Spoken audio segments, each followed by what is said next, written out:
Bienvenue dans Philo sous la lune, le podcast qui fait briller les idées. Bonjour les petits philosophes. Installez-vous confortablement, l'esprit curieux et le cœur léger. Dans l'épisode précédent, on a parlé de justice et d'équité, c'est-à-dire donner à chacun ce qui l'aide vraiment. Aujourd'hui, direction la cour d'école. Quelles règles rendent le jeu plus libre pour tout le monde? Tu l'auras deviné, on va parler de liberté et de règles.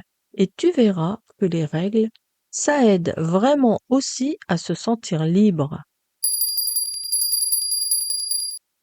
As-tu déjà essayé de jouer sans aucune règle? Jouer sans règle, ça a l'air chouette. On fait tout ce qu'on veut, mais très vite, c'est le bazar. On se coupe la parole, on se bouscule et on se fâche. Alors les règles, est-ce que ce sont des cages ou des rails qui aident à avancer ensemble? On va explorer la liberté de faire des choses et la liberté avec les autres.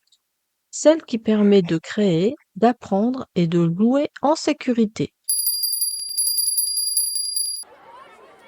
Dans la cour, 4 amis organisent un match de ballon. Mina, Léo, Sam et Tara. Ils décident 0 règle, on y va. Au début, c'est la fête. Puis, en 1 minute, tout se mélange.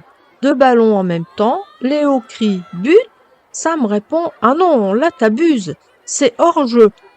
Tara se fait pousser sans le vouloir et Mina n'ose plus toucher le ballon. Les voix montent, le jeu s'arrête, plus personne ne s'amuse. Mina lève la main. Si on inventait un arbitre bienveillant, pas pour punir, juste pour nous aider.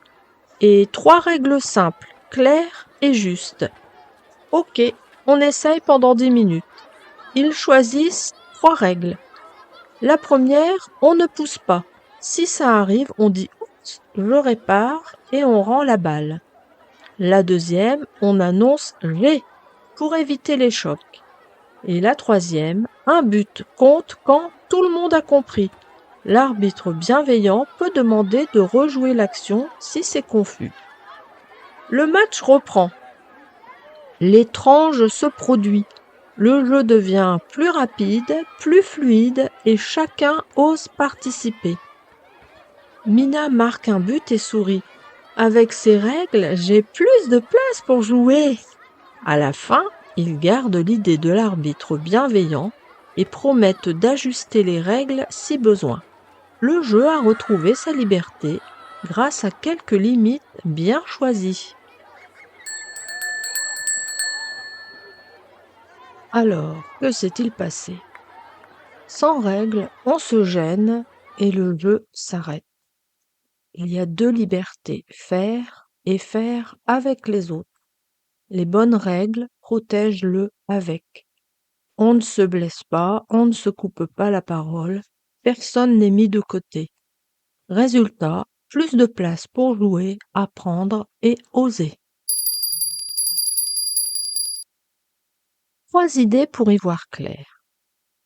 Certaines règles protègent. Par exemple, traverser au passage piéton, mettre un casque quand on fait du vélo ou alors chuchoter à la bibliothèque. Elles ne sont pas faites pour t'ennuyer. C'est pour que chacun puisse lire, pédaler ou marcher sereinement. Certaines règles organisent. Par exemple, les règles d'un jeu créent le terrain de l'imagination. Sans ces règles, il est impossible de savoir ce qu'on fabrique ensemble. Et puis, certaines règles, on se les donne à soi-même. Par exemple, on va décider de finir ses devoirs avant de se mettre devant la télé. Ou alors, on va respirer 3 fois avant de répondre quand on est fâché. Ça muscle la liberté intérieure, c'est-à-dire celle qui te permet de te choisir toi-même. Et si une règle te paraît injuste ou inutile, eh bien, on peut la changer sans se disputer. Comment? Simplement en disant le problème calmement. Par exemple, avec cette règle, je n'ose plus jouer. On écoute aussi les autres. Qu'est-ce qui les gêne, eux? On peut proposer un essai clair. On teste par exemple 10 minutes avec la nouvelle règle. On observe ensuite et on ajuste. On garde ce qui marche, on corrige ce qui bloque. Et c'est exactement ce qu'ont fait Mina et ses amis. Ils n'ont pas supprimé toutes les limites. Ils ont inventé les bonnes limites, celles qui libèrent. Et nos grands penseurs dans tout ça? Eh bien, voici ce qu'ils en pensent. Hobbes dit: sans règle commune, on a peur et on se dispute. Alors on choisit un arbitre pour jouer tranquille. Rousseau répond: on est libre quand on obéit à des règles qu'on a écrites ensemble. Pas des ordres tombés du ciel, ce sont nos règles. Montesquieu ajoute: pour rester libre, on évite qu'une seule personne décide de tout. On sépare les rôles, les joueurs ici, l'arbitre là, les règles sont claires pour tout le monde. Kant propose un test simple. Et si tout le monde faisait comme moi?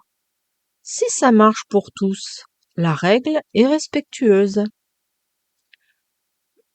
John Stuart Mill rappelle enfin: ta liberté s'arrête où commence celle des autres. Jouer fort, oui, faire mal, non. Et maintenant, place aux questions qui font briller le cerveau. Quelle règle t'aide vraiment à être plus libre? Quelle règle est inutile selon toi et pourquoi? Et comment changer une règle sans se disputer? Merci d'avoir écouté. Si tu as aimé, partage cet épisode avec un copain et répète après moi: les règles pour mieux jouer. La liberté ensemble, s'il vous plaît. À bientôt dans Philo sous la lune, là où les idées brillent même dans la nuit.